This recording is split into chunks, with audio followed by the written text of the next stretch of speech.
थोड़ा सा वो पार्टी थोड़ा सा ऐसे करते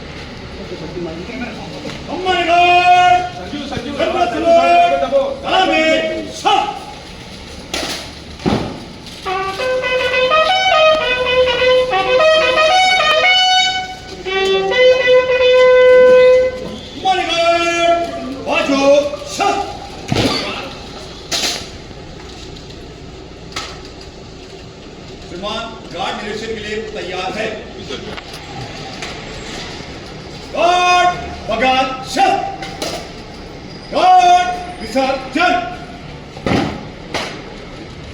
IPS अधिकारी विश्वास नांगरे पाटील यांनी नागपूर पोलीस आयुक्त पदाचा पदभार स्वीकारला।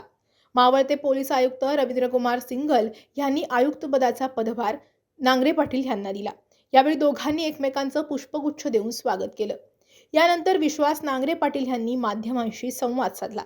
एका कार्यक्रमात राष्ट्रीय स्वयंसेवक संघाचं कौतुक केल्यामुळे विश्वास नांगरे पाटील यांच्यावर टीकेची झोड उठली होती। त्यावर त्यांनी भाष्य केले। विश्वास नांगरे पाटील नेमकं काय म्हणाले ते पहा।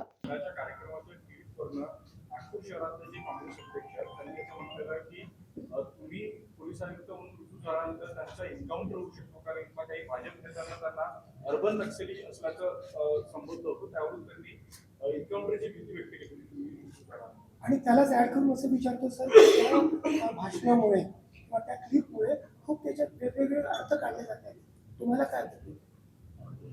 एकच उत्तर मी देईल, त्यामुळे अजून त्या अनुषंगाने काही प्रश्न असेल तर विचारू शकतो।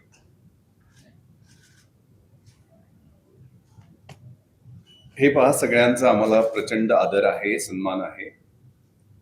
विथ ड्यू रिस्पेक्ट मी आपल्याला हे सांगू इच्छितो की मी एक भारतीय पोलीस सेवेतला अधिकारी आहे।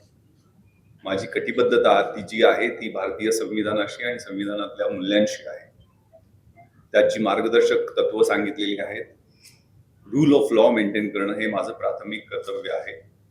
आणि या ठिकाणी डॉक्टर बाबासाहेब आंबेडकरांची दीक्षाभूमी आहे, त्यामुळे त्यांच्या विचारांशी, तत्वांशी आणि घटनेतल्या मूल्यांशी आम्ही पाईक होतो, आहे आणि राहू। पोलिसिंग हे रिॲक्टिव्ह आणि प्रिव्हेंटिव्ह आणि प्रोॲक्टिव्ह हे तिन्ही स्वरूपांचं असतं।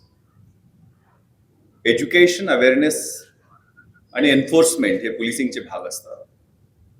कायद्याचा ज्या वेळेला आम्ही अंमल करतो, त्या अंमलाबरोबर जनजागृती करणं आणि शिक्षण, लोकांमध्ये प्रबोधन करणं हे सुद्धा पोलिसांचं कर्तव्य आहे।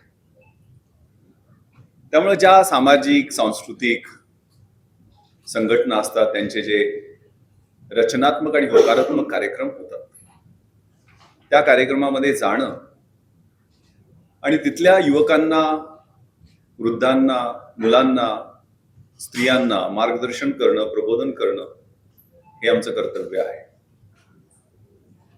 अगदी 4 दिवसापासून या विषयावरती खूप चर्चा होत आहे, त्यामुळे मी हे सांगू इच्छितो की हा जो कार्यक्रम आहे तो 19 एप्रिलला आयोजित करण्यात आलेला होता। याचं निमंत्रण घेऊन सकल हिंदू समाज, सानपाडा इथले प्रतिनिधी माझ्याकडे आलेले होते। हे प्रतिथयश आर्किटेक्ट्स, डॉक्टर्स, चार्टर्ड अकाउंटंट्स असे प्रतिनिधी मला निमंत्रण द्यायला आलेले होते आणि ते निमंत्रण माझ्याकडे अजूनही आहे, ज्यामध्ये सांताक्रूजच्या योग इन्स्टिट्यूटच्या 90 वर्षाच्या हंसाजी या योग प्रबोधन योगावरती मार्गदर्शन करणार होत्या। CSTAT म्हणजे कस्टम, सेंट्रल एक्साइज आणि सर्व्हिस टॅक्सचे अपीलेट ट्रिब्युनल आहे, त्याचे कमिशनर साहेब हे GST आणि सीमावर्ती GST मधले रिफॉर्म्स आणि सीमावर्ती शुल्क कशा पद्धतीनं त्याच्यावर बदल झाले यावरती मार्गदर्शन त्यांनी त्या कार्यक्रमात केलेलं आहे। स्पिरिच्युअल लीडर्स म्हणजे इस्कॉनचे प्रमुख डॉक्टर सुरदास प्रभूजी आणि ब्रह्मकुमारीच्या शीला दिदी यांनी स्पिरिच्युअल लेक्चर्स त्या ठिकाणी दिलेलं होतं। आणि या कार्यक्रमाचं निमंत्रण हे कुटुंबियांना, म्हणजे त्यात महिला, मुलं, ज्येष्ठ नागरिक या सगळ्यांना बोलवण्यात आलेलं होतं। हे पहा, मी दरवर्षी रमजान ईदच्या दरम्यान वेगवेगळ्या कॅपॅसिटीमध्ये मी या महाराष्ट्रात काम केलेलं आहे. 30 वर्ष मी पोलीस सेवेत आहे. जैन धर्मियांच्या, बौद्ध धर्मियांच्या, वसई विरार आणि बँड्रामध्ये कार्यरत असताना ख्रिश्चन धर्मियांच्या कार्यक्रमाला जाणं, त्यांच्या रचनात्मक कार्यक्रमाला जाणं हे माझं नित्याच आहे आणि मी जात असतो. हाही कार्यक्रम संध्याकाळी माझ्या ऑफिसच्या आवर्स नंतर होता, त्यामुळे हा 8 वाजताचा कार्यक्रम होता. त्या कार्यक्रमासाठी मी गेलेलो होतो.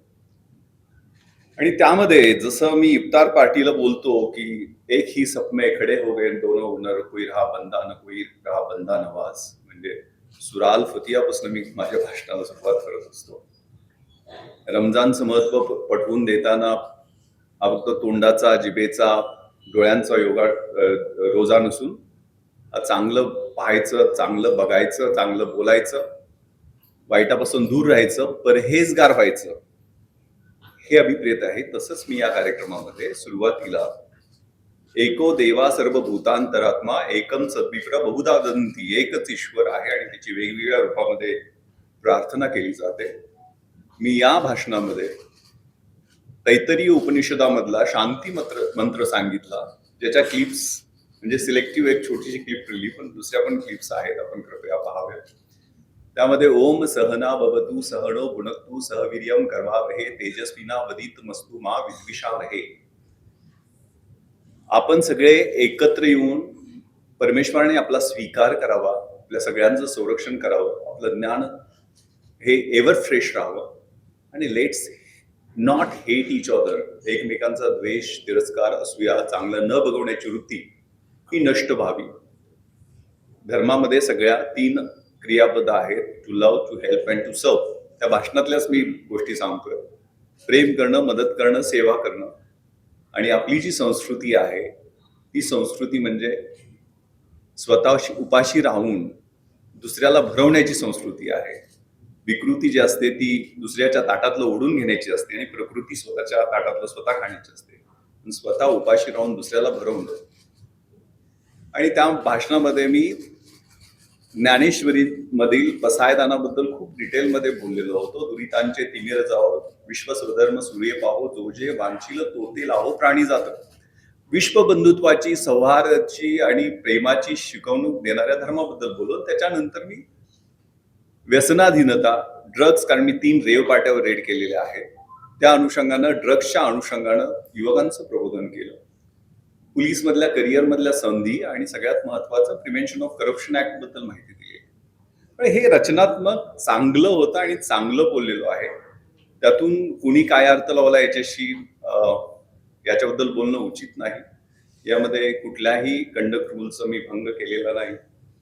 हा कार्यक्रम वंदे मातरम ह्या आपल्या राष्ट्रीय गीताला 150 वर्ष पूर्ण झाली आणि RSS ला 100 वर्ष पूर्ण झाली. या निमित्तानं सकल हिंदू समाजा वतीनं आयोजित करण्यात आलेला होता. आणि त्याबद्दल त्यावेळेला जे काही मी बोललो ते माझ्या कायद्याच्या चौकटीत आणि नियमांच्या अनुषंगानं सगळ्या बरोबर गोष्टी राहतील याची दक्षता घेऊन बोललो. धन्यवाद.